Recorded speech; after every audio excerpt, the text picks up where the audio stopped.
নমো ভগৱতে বাসুদেৱায় নমস্কাৰ মই আচাৰ্য বিনয় Kashyap প্ৰায়ক astrology solution আৰু ৰিচাৰ্চ চেণ্টাৰলৈ আপোনালোকক স্বাগতম জনাইছো আজি আমি আলোচনা কৰিম লগ্নৰ ওপৰত লগ্ন কিয় ইম্পৰ্টেন্ট হয় চাওক এটা হল ৰাশি এটা হল লগ্ন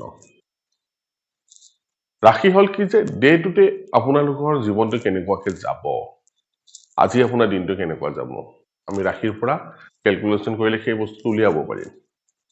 কিন্তু লগ্ন আটাইতকৈ ইম্পৰ্টেন্ট হল কি মোৰ গোটেই জীৱনটো বা আমাৰ গোটেই জীৱনটো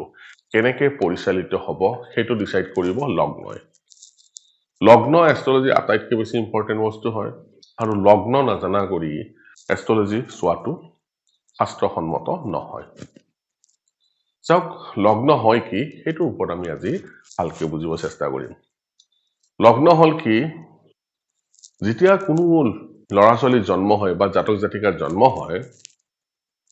তেতিয়া কি হয় পূৰ্ব দিশত যিটো ৰাশি উদিত হয় হেতুৱে হল লগ্ন ইয়াক সহজ ভাষাত যদি আমি ক'বলৈ যাওঁ যে সাপোজ সূৰ্য দেৱতা মেঘ ৰাশিত বহাগত ভ্ৰমণ কৰে এতিয়া মহাগৰ যিটো ৰাতিপুৱা সূৰ্য উদয়ৰ লগে লগে কি হ'ব তাৰ লগ্ন উদয় হ'ব মেঘত তাৰ পিছত 2 ঘণ্টা আমি যোগ কৰি যাম তাৰ 2 ঘণ্টাৰ পিছত আহিব বৃষ তাৰ পিছত আহিব মিথুন তেনেকে মীন ৰাশিলৈকে যাব কাৰণ কিয় টোটাল 12টা ৰাশি আছে আৰু আমাৰ হাতত 24 ঘণ্টা আছে এই 24 ঘণ্টাক আমি 2 দি যেতিয়া আমি হৰণ কৰি যাম তেতিয়া 12টা ৰাশি পাই যাম আৰু যিটো মাহত যিটো ৰাশিত সূৰ্য উদয় হয় প্ৰথমতে সেইটোৱে প্ৰথম লগ্ন হ'ব এসা মেঘত যদি হয় উদয় হৈছে বহাগত তেনেহলে প্ৰথমটো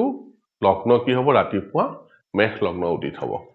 তো তেনেকে আমি লগ্নটো ধুনীয়াকৈ উলিয়াই ল'ব পাৰিম এতিয়া চাওক লগ্ন হয় কি লগ্ন মানে হল নিজৰ শৰীৰ আৰু আমি সকলোবোৰ সুখ দুখ যন্ত্ৰণা ভাল বেয়া সকলোবোৰ আমি কি শৰীৰটোৰ থ্ৰু দি পাওঁ যদি শৰীৰটোৱে তেনেও ভাল নহয় তেনেহলে আমি সেই সুখ দুখ যিবিলাক অনুভূতি আছে যিবিলাক প্ৰাপ্য আছে সেই আটাইবোৰ কোনো মিনিং নাথাকিব লগ্ন আটাইতকৈ ইম্পৰ্টেন্ট হয় আৰু লগ্ন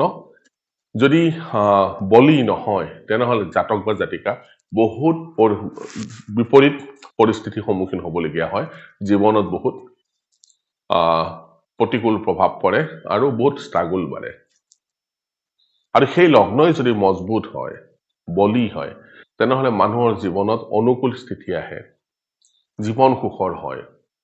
ষ্ট্ৰাগল জীৱনৰ পৰা কমি যায় সেইকাৰণে আমি কওঁ নহয় কেতিয়াবা যে তেওঁৰ ভাগ্য লৈ আহিছে সেই ভাগ্য এই লগ্নৰ পৰাই আমি চাব পাৰো যে কি পৰিস্থিতিত লগ্ন মজবুত হ'ব বা কমজোৰ হ'ব আমি সেইটোৰ বিষয়ে আলোচনা কৰো আহক চাওক লগ্ন উদিত সময়খিনি চাব লগ্ন যদি 2 ডিগ্ৰী 3 ডিগ্ৰীত উদিত হৈছে বা 28 ডিগ্ৰী 29 ডিগ্ৰীত উদিত হৈছে তেনেহলে এই লগ্নটো অলপ কমজোৰ লগ্ন হোৱা দেখা পোৱা যায় যদি লগ্ন 15 degree 16 degree 14 degree 12 degree 18 degree আদিত যদি উদিত হয় তেনেহলে সেই লগ্ন বহুত মজবুত লগ্ন হয় তাৰ ওপৰতো লগ্নৰ এটা অধিপতি থাকিব সাপোজ মেঘ ৰাশিৰে কথা কওঁ মেঘ লগ্নৰ আমি কথা কওঁ মেঘ লগ্নৰ অধিপতি দেৱতা হল মংগল দেৱতা এতিয়া মংগল দেৱতাৰ পৰিস্থিতিও আমাৰ চোৱাৰ কাৰণে দৰকাৰ হ'ব কাৰণ কিয় যেহেতু সেই ঘৰটোৰ মংগল দেৱতা মালিক সেই মংগল দেৱতা যদি কেন্দ্ৰত থাকে বা ত্ৰিকোণত থাকে বা 11th হাউসত যদি থাকে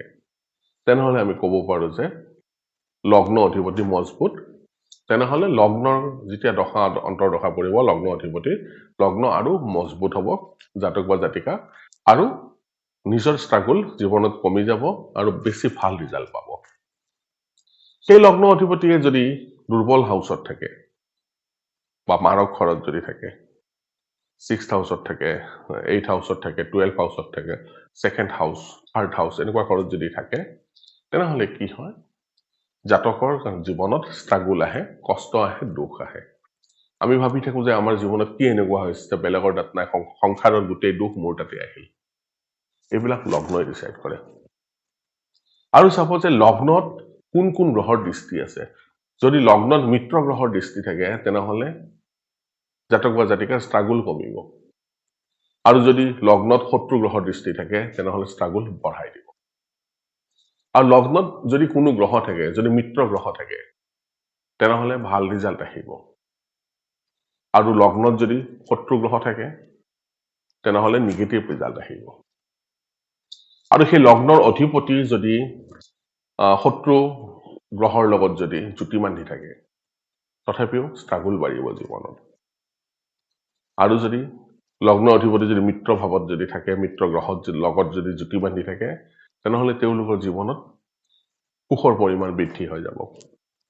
বহুত ইম্পৰ্টেন্ট হয় লগ্ন আমি ইগনোৰ কৰি বেলেগ ভাৱ যদি চাওঁ তেনেহলে বৰ একুৰেট ৰিজাল্ট নাহে সেইকাৰণে লগ্নটোক বেছি প্ৰাধান্যতা দিয়া দৰকাৰ কাৰণ কিয় শৰীৰটো থাকিলেহে বাকী সুখ আছে ঠিক আছে মোৰ যদি গাড়ী আছে কিন্তু মই নিজে ব্যক্তিজন নাই তেনেহলে সেই গাড়ীৰ অৰ্থ নাথাকিব মূল্য নাথাকিব সমাজত মান প্ৰতিষ্ঠা আদি সকলোবোৰ লগ্ন ডিসাইড কৰে সেইকাৰণে লগ্নটোক আমি বহুত সহজভাৱে ল'ব নালাগে লগ্নটোৰ ওপৰত ৰিচাৰ্চ কৰা এতিয়াও বহুত দৰকাৰ হৈ আছে আৰু এই লগ্নক কেনেকৈ মজবুত কৰিম বা কেনেকৈ কমজোৰ কৰিম চাওক লগ্নক আমি সাধাৰণতে মজবুত কৰিব লাগে কোনোদিনে ইয়াক কমজোৰ কৰিব নালাগে আৰু লগ্ন অধিপতি যদি মজবুত হয় লগ্ন যদি মজবুত থাকে তেনেহলে জীৱনত বহুত ষ্ট্ৰাগলৰ মাত্ৰাবোৰ কমি আহিব এতিয়া লগ্নক আমি কেনেকৈ মজবুত কৰিম চাওক লগ্নৰ অধিপতিটোক আমি যদি চাওঁ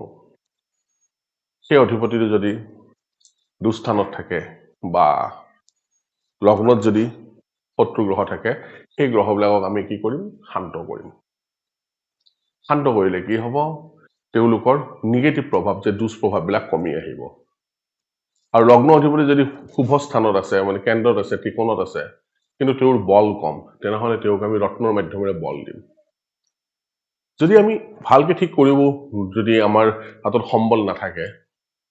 আমি বিষ্ণু ভগৱানক আৰাধনা কৰিম বিষ্ণু ভগৱানক আৰাধনা কৰিলে লগ্নত বল পোৱা যায় বিষ্ণু সহস্ৰনাম যদি পাঠ কৰোঁ তেনেহলে লগ্নত বল পোৱা যায় তো আমি ভগৱানৰ মাধ্যমেৰে বা পূজা পাঠৰ মাধ্যমেৰেও লগ্নক মজবুত কৰিব পাৰোঁ তাতকৈ ওপৰত হল যদি লগ্নত কোনো পাপী গ্ৰহ আছে শত্ৰু গ্ৰহ আছে তেনেহলে আমি ধ্যানৰ মাধ্যমেৰে মন্ত্ৰ উচ্চাৰণৰ মাধ্যমেৰে আমি লগ্নক মজবুত কৰিব লাগিব দান দক্ষিণা আদিৰ দ্বাৰা লগ্নক মজবুত কৰিব পৰা যায় বা ডাঙৰক সন্মান আদিৰ দ্বাৰা লগ্ন মজবুত কৰিব পৰা যায় লগ্ন মজবুত কৰাৰ বহুত উপায় আছে সেই উপায়বোৰ কৰিলে লগ্ন মজবুত হয় জীৱনত যিমান ষ্ট্ৰাগল আছে সেই ষ্ট্ৰাগলবোৰ লাহে লাহে কমা ষ্টাৰ্ট হয় সেইকাৰণে মনত ৰাখিব